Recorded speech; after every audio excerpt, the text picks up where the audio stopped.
The morning sun barely peeked through the courthouse windows as Officer Sam Carter stood before Judge Mary Peters. His hands trembled slightly, though he tried to hide it by gripping the edge of the defendant's table. The courtroom was packed, filled with fellow officers, reporters, and curious onlookers who had followed the case for months. Sam's wife Lisa sat in the front row, her face pale and drawn. Their 12-year-old daughter Amy leaned against her mother, trying to be brave but failing to hold back her tears. Behind them, several rows of police officers sat with stern faces, some believing in Sam's innocence, others convinced of his guilt. Outside the courthouse, Sam's partner Max, a 4-year-old German shepherd, waited in a police vehicle with his temporary handler. The dog had been restless since Sam's arrest 3 months ago, often refusing to eat and showing signs of depression that worried the K-9 unit veterinarian. "Will the defendant please rise?" Judge Peters said, her voice echoing through the now silent courtroom. Sam stood slowly, his blue uniform feeling tighter than usual around his neck. He had insisted on wearing it today, believing in his heart that the truth would prevail. 15 years of service, over 200 successful drug busts with Max, and not a single complaint on his record until now. "Officer Samuel Carter," Judge Peters began, adjusting her glasses. "You have been charged with evidence tampering and accepting bribes in connection with multiple drug trafficking cases. The evidence presented by the prosecution shows a clear pattern of criminal behavior spanning the last 6 months." Sam's lawyer, Bill Nash, placed a supportive hand on his client's shoulder. They had fought hard, presenting character witnesses and highlighting Sam's spotless record, but the prosecution's evidence seemed overwhelming. Marked bills found in his locker, security footage showing him entering the evidence room at odd hours, and suspicious deposits in his bank account. "The jury has found you guilty on all counts," Judge Peters continued. "Before I pronounce sentencing, do you have anything to say?" Sam cleared his throat, his voice steady despite his inner turmoil. "Your Honor, I stand before you today as an innocent man. I've dedicated my life to serving this city, to protecting its people. I've never taken a bribe, never tampered with evidence, and never betrayed my oath. My partner Max and I have worked countless hours keeping drugs off our streets. I can't explain the evidence against me, but I know in my heart that I'm innocent." Lisa stifled a sob from the gallery. Amy hugged her mother tighter, her small shoulders shaking. In the back of the courtroom, Detective Rick Morrison, who had led the internal affairs investigation against Sam, watched with satisfaction. Judge Peters sighed heavily. "Officer Carter, the evidence against you is substantial. Your betrayal of public trust is particularly egregious given your position as a law enforcement officer. This court sentences you to 8 years in state prison." The gavel's bang echoed like a gunshot. Lisa broke down completely, while Amy screamed, "Daddy, no." Several officers had to help them leave the courtroom as Sam was handcuffed. As he was led away, Sam caught a glimpse through the courthouse window of the police K-9 unit vehicle where Max was waiting. The dog's sharp bark carried through the glass, a sound Sam had heard thousands of times during their years together. It was their signal, their special connection. Max always barked twice when he sensed trouble. In the following days, Max's new handler reported increasing difficulty working with the dog. The German shepherd refused to perform basic tasks and spent hours staring at Sam's empty desk in the K-9 unit office. The department veterinarian prescribed anti-anxiety medication, but Max's condition continued to worsen. Sam's first week in prison was a blur of orange jumpsuits, cold concrete, and sleepless nights.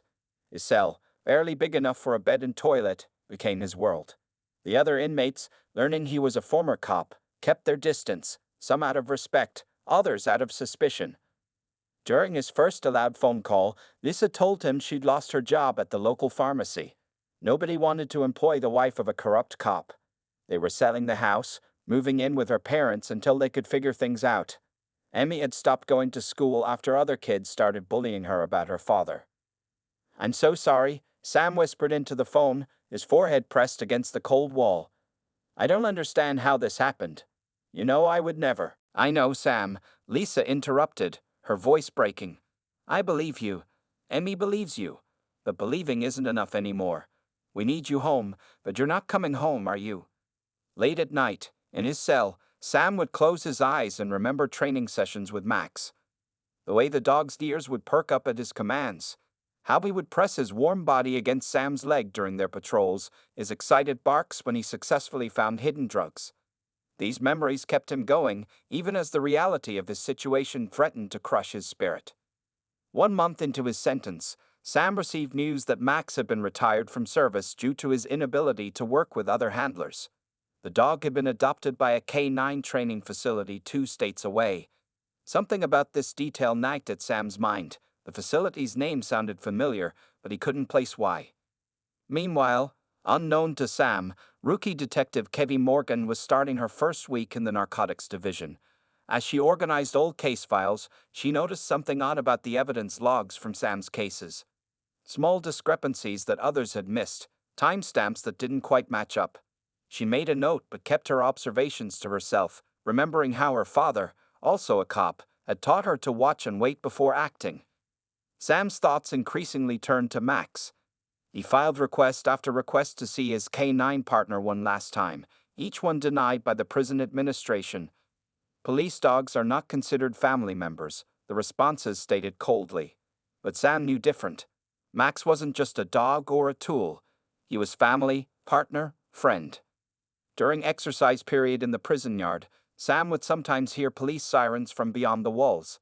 Each time, he thought of Max, wondering if his partner somehow knew he was innocent. The German Shepherd had always had an uncanny ability to sense truth from lies during their investigations. Sam remembered one drug bust where Max had ignored the obvious suspect and instead focused on a seemingly innocent bystander who turned out to be the real dealer. These memories gave Sam an idea. He began writing letters to newspaper editors, to animal rights groups, to anyone who might listen. He told the story of a partnership broken by false accusations, of a dog who might hold the key to proving his innocence. Most letters went unanswered, but a few small local papers picked up the story. As fall turned to winter, Sam's case began to attract attention on social media. Animal lovers were particularly moved by the story of the separated partners. The hashtag #LetSamSeeMax started trending locally, then nationally. Prison officials found themselves under increasing pressure to grant Sam's request for one last visit with his K9 partner. What nobody knew yet was that this simple request would set in motion a chain of events that would expose the truth behind Sam's conviction. But for now, he lay on his hard prison bunk, holding a worn photo of himself and Max at their academy graduation, wondering if he would ever see his partner again.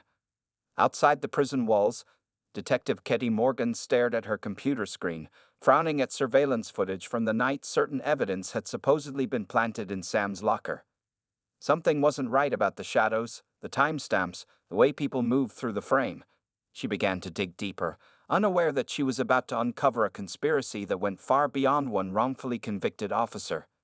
The truth was stirring, like a sleeping giant about to wake, and somewhere, in a K9 training facility 2 states away, a German Shepherd named Max lifted his head and barked twice. His warning signal, his message to a partner who couldn't hear him. Not yet. Detective Katie Morgan sat at her desk long after most officers had gone home. The soft glow of her computer screen illuminated stacks of case files surrounding her. She had spent weeks reviewing security footage from the night evidence was supposedly planted in Sam Carter's locker, and something wasn't adding up. Taking a sip of her cold coffee, Katie paused the video for the 100th time. The timestamp read 11:42 p.m., but the shadows in the locker room fell as if it were mid-afternoon. She pulled up the original evidence photos and laid them next to her notes. "You're here late again," said Officer Pete Wilson, the night shift supervisor, as he passed by her desk. Katie quickly minimized the video window. "Just catching up on paperwork," she replied with a casual smile. She had learned not to trust anyone with her suspicions, not yet. At home that night, Katie spread her evidence across her kitchen table. She had copied key documents and created a timeline of events. The official story said Sam had been taking bribes from drug dealers for 6 months before his arrest. But when she tracked the money deposits against Sam's work schedule, she found something strange. Every deposit happened while Sam was logged as being on patrol with Max. Katie knew from her K9 officer friends that handlers couldn't just leave their dogs in the car. The animals needed constant supervision. It would have been impossible for Sam to meet with drug dealers during those times. The next morning, Katie visited the evidence locker on the pretense of reviewing cold cases. The officer on duty, Steve Baker, barely looked up from his phone as she signed in. She found the box from Sam's case and carefully examined each item. The marked bills that had been found in Sam's locker caught her attention. According to the evidence log, they had been photographed, but something seemed off about the pictures. Katie held one bill up to the light and noticed a tiny detail everyone had missed. The serial numbers didn't match the log.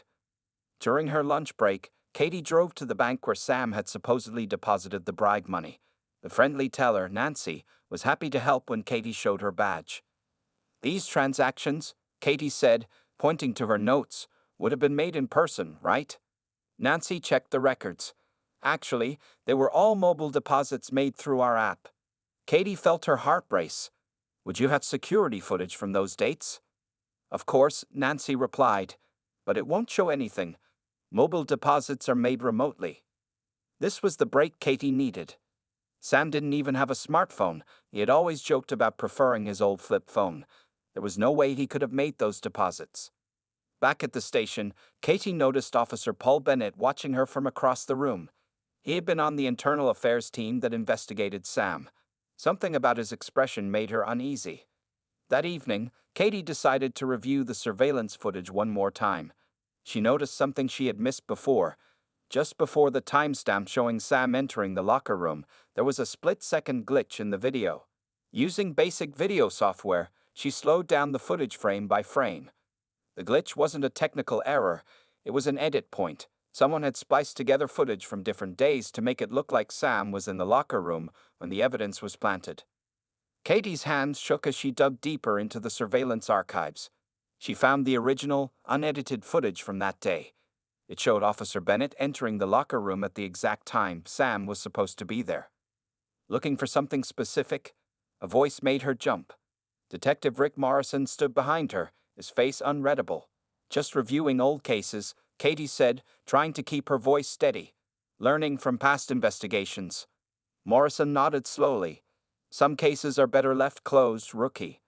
Wouldn't want to waste time on a convicted criminal's case. After Morrison left, Katie quickly copied the original footage to a secure drive. She knew she needed more evidence before she could take this to anyone. Corruption might go higher than she suspected. That night, Katie couldn't sleep. She remembered something from her father's days on the force, a case where evidence had been tampered with. She called him, being careful not to mention specifics. "Dad, remember that case you told me about? The one with the doctored evidence?" Her father was quiet for a moment. "The Brighton case. That was messy. Internal Affairs tried to bury it, but one honest cop kept pushing. Cost him his career, but he exposed the whole corrupt unit." Katie made another connection. The K-9 training facility where Max had been sent. It was owned by Morrison's brother-in-law. Why send a perfectly good police dog 2 states away? The next day, Katie watched Bennett and Morrison closely. They met in the parking lot during lunch, arguing about something. She managed to get close enough to hear fragments of their conversation. "The dog knows," Bennett was saying. "That's why we had to get rid of it." Morrison grabbed his arm. "Keep your voice down. Everything's buried. Carter's doing time, and no one's looking into it." Katie's blood ran cold. Max had been there during the drug busts. The dog had witnessed everything, and somehow, Morrison and Bennett knew the animal could expose them. She spent the next week gathering evidence carefully. She documented every inconsistency, every altered record, every suspicious connection. She created copies and stored them in different locations. If something happened to her, the evidence would still come out. The prison warden's office had been receiving increasing pressure about Sam's requests to see Max. Katie saw an opportunity. If she could get Max back to the station during the visit, the dog's reaction to Bennett and Morrison might provide the proof she needed. She drafted an anonymous tip to a local reporter about the strange circumstances of Max's retirement. The story ran in the morning paper, raising questions about why a highly trained police dog would be sent so far away. The pressure was building. Katie could see Morrison getting nervous. He started making mistakes, like accessing old case files he had no reason to review. She documented everything. One evening, as Katie was leaving the station, she found her car tire slashed. A note under her windshield wiper read, "Drop it." She took a photo of the note, then drove home on her spare tire, more determined than ever. She knew she was getting close to the truth. The evidence tampering, the fake deposits, the altered videos, it all pointed to a bigger conspiracy. Sam Carter had been set up because he was getting too close to something, and Max was the key to understanding what that something was. Katie made one final copy of all her evidence and mailed it to a trusted friend with instructions to release it if anything happened to her. Then she prepared to make her move. The prison had finally agreed to let Sam see Max one last time, and she knew this might be her only chance to expose the truth. As she left the station that night, Katie noticed Bennett following her car. Instead of going home, she drove to the police station's parking lot security camera. She stepped out of her car and looked directly into the camera. "I know what you did," she said clearly, knowing the footage would be recorded. "And soon, everyone else will too." It was a dangerous move, but she needed them nervous, off balance. The visit between Sam and Max was scheduled for next week. Everything would come to a head then, and Katie would be ready. She just hoped she could keep the evidence safe until then, and that Max would do what she thought he would when he saw Bennett and Morrison again. Police dogs never forgot a scent, and Max had been present for every major drug bust during Sam's last 6 months on the force. The dog knew who the real criminals were. Katie smiled as she drove home, thinking about how a K-9's instincts might finally bring down a ring of corrupt officers. Sometimes the best detective had 4 legs and a tail. The prison visiting room felt colder than usual as Warden John Duncan reviewed Sam Carter's final appeal to see his K-9 partner. Outside his office window, news vans had been parked for days, their satellite dishes pointed skyward like mechanical flowers seeking the sun.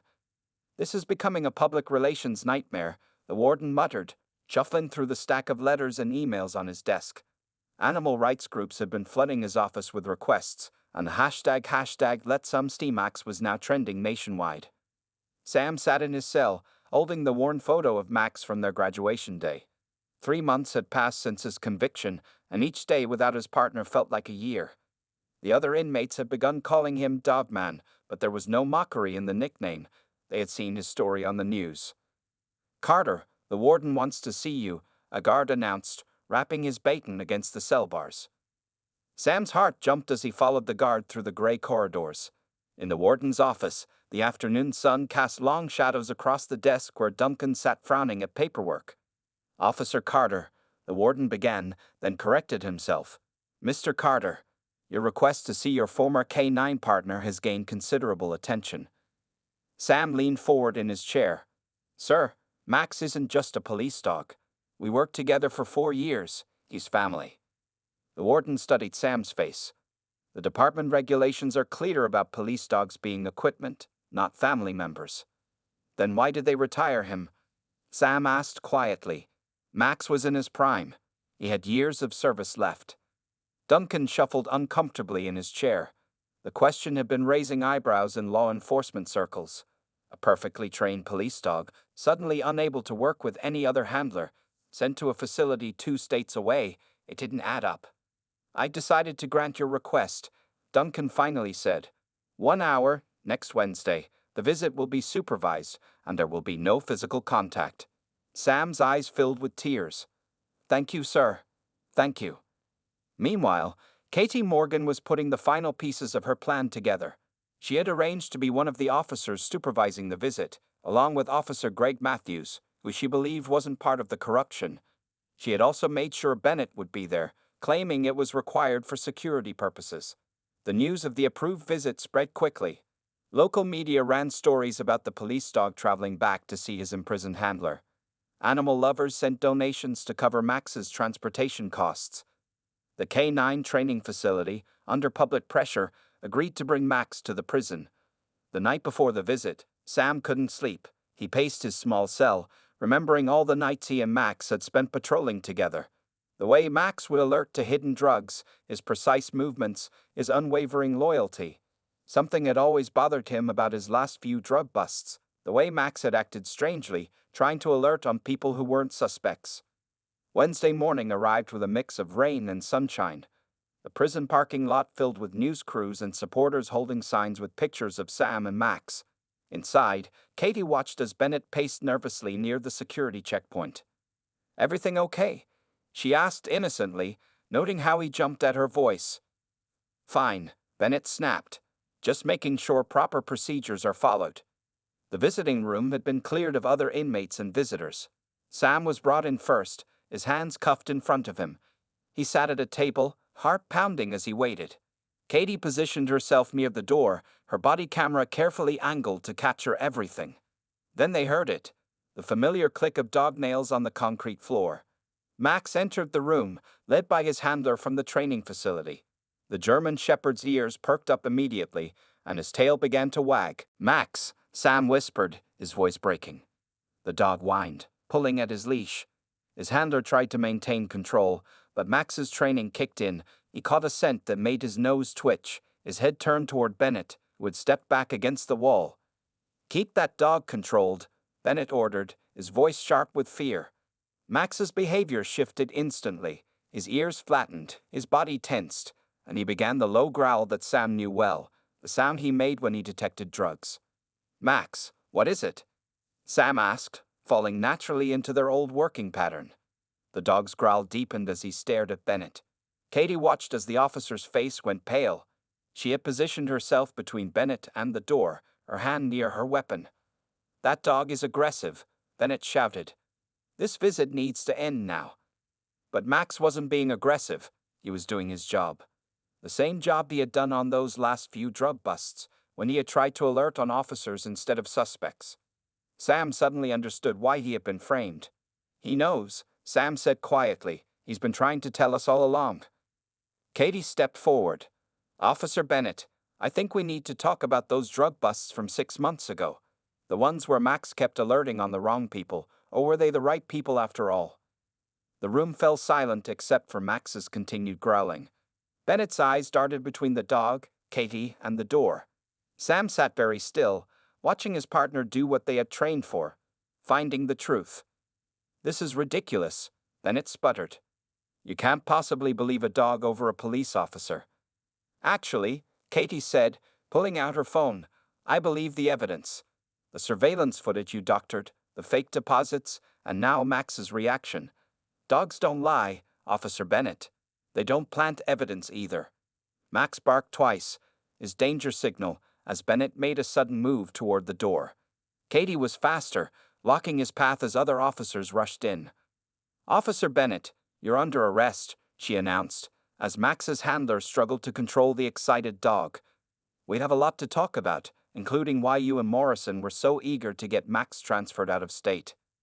Sam watched in amazement as Bennett was handcuffed and led away. Max had finally done what he had been trying to do for months: expose the real criminals. The warden, who had been watching through the observation window, entered the room looking stunned. "Officer Morgan, I think you need to brief me on exactly what's going on here." "Sir," Katie replied, "I believe we just witnessed a police dog finishing his last drug bust, and this time he got his man." Sam looked at Max, who had calmed down and was now sitting alertly, tail wagging as he watched his partner. Despite the rules about no contact, the warden nodded slightly, and Max's handler let him approach Sam. The German shepherd pressed his head against Sam's knee, just like he used to do during their long patrol nights. Sam couldn't pet him with the handcuffs on, but he didn't need to. Their bond had never been broken. "Good boy, Max," he whispered, his voice thick with emotion. "Good boy." Outside, the news crews captured the moment when Bennett was let out in handcuffs. The story was about to change, from a heartwarming tale about a man and his dog to something much bigger, a story of corruption, loyalty, and justice served by an unlikely hero with 4 legs and an unshakable sense of right and wrong. The visit wasn't going to be the last goodbye after all. Instead, it was the beginning of Sam's journey home, thanks to a rookie detective who asked questions and a police dog who never forgot what he was trained to do: find the truth, no matter where it was hidden. The prison interview room buzzed with tension as Officer Greg Matthews supervised Sam Carter's reunion with Max. What started as a simple last visit had turned into something much bigger after Bennett's arrest. Detective Kevy Morgan stood in the corner, her notebook ready as Matthews shifted uncomfortably near the door. Max's ears remained focused on Matthews, his posture alert. The dog hadn't relaxed since entering the room, despite being close to Sam. His behavior reminded Katie of something she had seen in the case files: similar reactions during several drug busts where no drugs were found. "Officer Matthews," Katie said calmly, "Would you mind explaining why you were present at the Richardson warehouse raid last April?" Matthews wiped sweat from his forehead. "Standard backup. Nothing special about it." Sam watched Max's reaction to Matthews's voice. The German shepherd's ears twitched in that familiar way, the same response he showed when detecting deception during interrogations. Sam had always trusted those signals. "Interesting," Katie continued, "because the duty roster shows you were supposed to be across town that night. Yet you appear in the background of every photo from the raid." Max moved slightly, positioning himself between Matthews and Sam. The dog's protective instinct, honed through years of partnership, was clearly active. Sam noticed the subtle changes in Max's body language that he had learned to read so well during their time together. "Look," Matthews said, his voice cracking, "Bennett already confessed. Case closed, right?" Katie shook her head. "Bennett talked about the evidence planting, yes, but he mentioned something interesting about a larger operation. Something about warehouse raids that never quite went as planned." Max's growl deepened. Sam remembered those raids. How Max would try to alert on police vehicles instead of suspect locations, how evidence would mysteriously disappear before backup arrived, how certain officers always seemed to be around despite not being assigned. "The dog remembers everything, doesn't he?" Katie asked softly. "Every raid, every officer, every hidden stash that vanished before it could be logged into evidence." Matthews made a sudden move toward the door. Max reacted instantly, barking his warning signal. The sound echoed off the concrete walls as other officers rushed in, responding to the commotion. "Stand down," Katie ordered, drawing her weapon. "Officer Matthews, show me your hands."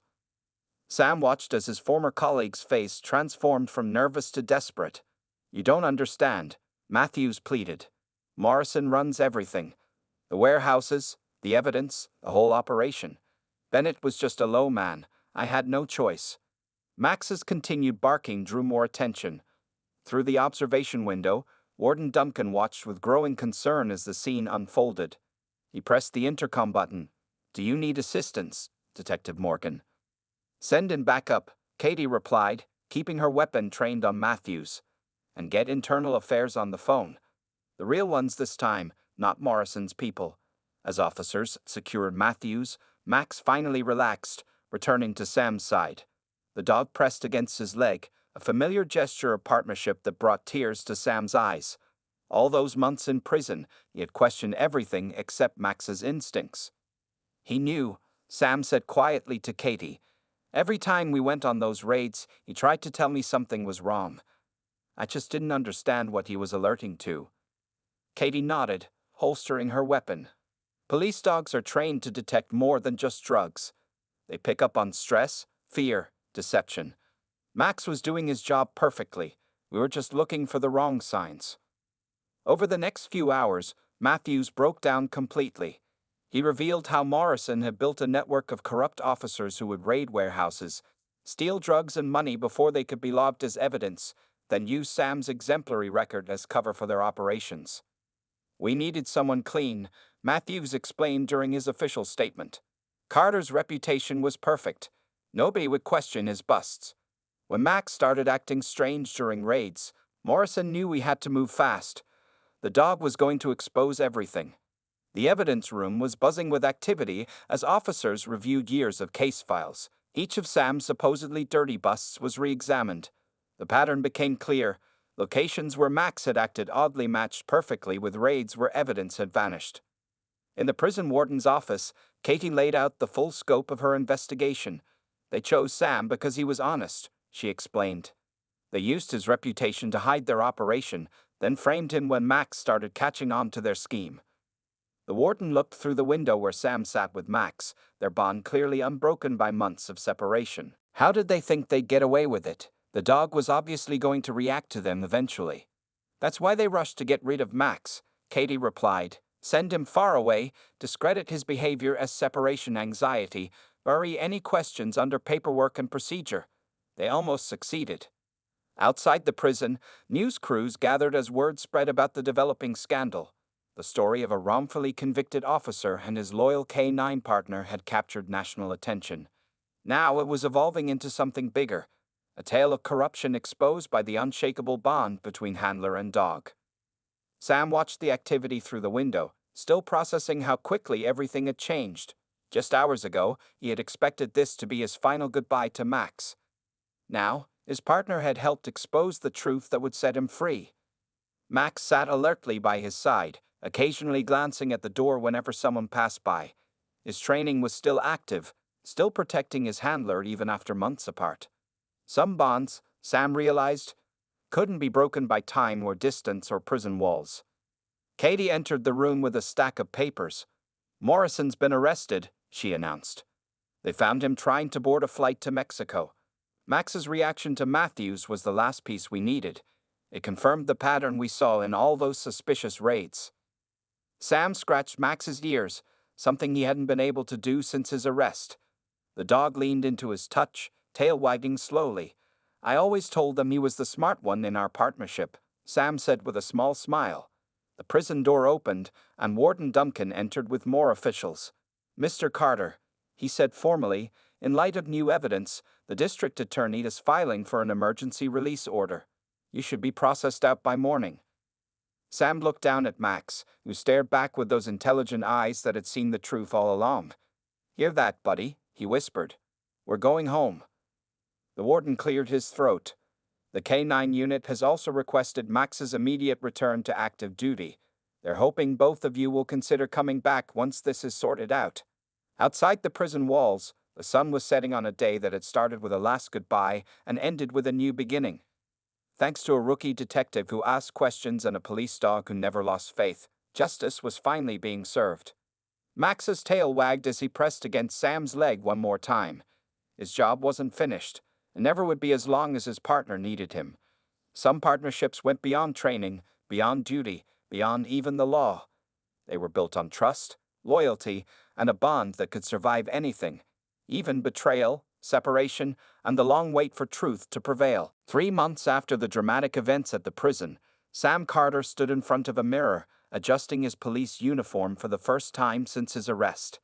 The brass buttons shone in the morning light, and his badge, newly reissued, caught the sun's reflection.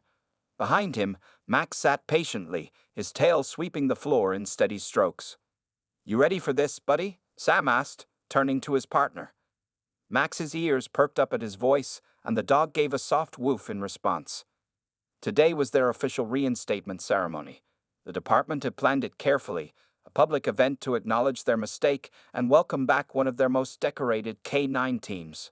The media attention had been intense since Sam's release, with reporters eager to tell the story of a wrongfully convicted officer and the loyal dog who helped expose the truth. Lisa helped straighten Sam's collar, her hands lingering on his shoulders. The past few months had been a time of healing for their family. Emmy was back in school, holding her head high now that everyone knew her father was innocent. They had moved back into their old house, thanks to a department settlement that included back pay and damages. "Mom, hurry up," Emmy called from downstairs. "We're going to be late." The police headquarters auditorium was packed when they arrived. Officers from multiple precincts had come to show their support. Ketty Morgan sat in the front row, now wearing detective's bars on her collar. Her promotion had come through after the corruption investigation was completed. Chief Bill Harris, who had taken over after Morrison's arrest, stood at the podium. His first act as chief had been to order a complete review of all cases handled by the corrupt officers. The investigation had led to dozens of overturned convictions and a major restructuring of the department's internal affairs division. Today, Chief Harris began, "We right a wrong that should never have happened." Officer Sam Carter and his K9 partner Max exemplify the very best of law enforcement: loyalty, integrity, and an unwavering commitment to justice. Sam stood backstage with Max by his side, listening as the chief detailed the events that had led to this day. The investigation had revealed the full scope of Morrison's operation: millions in stolen drug money, dozens of compromised cases, and a network of corruption that had taken years to build. But perhaps the most remarkable part of this story, the chief continued, is the bond between an officer and his K9 partner. A bond so strong that even when separated, even when faced with seemingly overwhelming evidence, it remained unbroken. Max never stopped trying to tell us the truth. Katie had explained to Sam how she had pieced it all together. The dog's behavior during raids, his reactions to certain officers, his refusal to work with other handlers. It hadn't been depression or anxiety. Max had been doing exactly what he was trained to do, identifying criminals and protecting his partner. "Ladies and gentlemen," Chief Harris announced, "please join me in welcoming back Officer Sam Carter and K-9 Officer Max to active duty." Sam stepped onto the stage, Max walking perfectly at heel beside him. The audience erupted in applause. Amy's voice carried above the crowd as she cheered for her father and his four-legged partner. After the ceremony, there was a small reception in the K-9 unit office. Sam's old locker had been cleaned out and restored, complete with the photos of him and Max that had been taken down after his arrest. Their names were back on the duty roster, scheduled to start patrol next week. "Officer Carter," Katie called, approaching with a small package. A little welcome back gift from the detective division. Inside was a new K-9 vest for Max, custom made with both their badge numbers. The dog sat patiently as Sam fitted it, then pranced around the office showing it off to everyone. "You know," Katie said quietly, "Morrison finally confessed everything. Said he never expected Max to be the one to bring him down. Guess he didn't understand what he was dealing with." Sam watched as Max charmed treats from other officers, his tail wagging happily. "Most people don't," he replied. "They see the training, the commands, the procedures. They don't see what's really there, the trust, the partnership." Later that afternoon, Sam and Max took their first walk through their old patrol area. Shopkeepers came out to welcome them back, and kids stopped to pet Max, who soaked up the attention with dignified patience. They passed the warehouses where those suspicious raids had happened, now shut down and sealed with police tape. Max's ears twitched at the familiar locations, but he remained calm. The threats he had tried to warn about were gone now.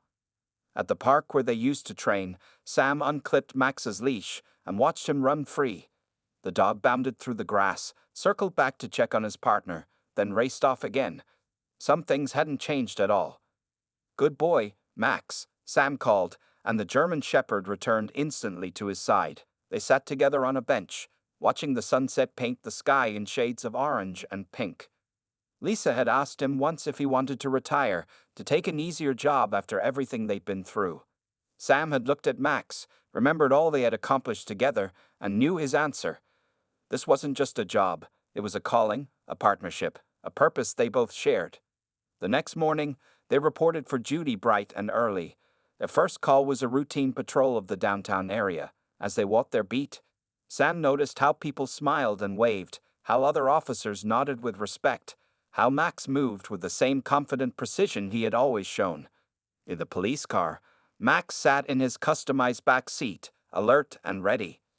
Sam adjusted his rearview mirror to see his partner better and smiled. They had been through hell and back together, but they had emerged stronger, their bond tested and proven unbreakable. The radio crackled with their first real call. Possible suspicious activity at a convenience store. Sam flipped on the lights, and Max gave his ready bark. They were back doing what they did best, serving their community, protecting the innocent, and most importantly, doing it together. "Ready, partner?" Sam asked, reaching back to pat Max's shoulder.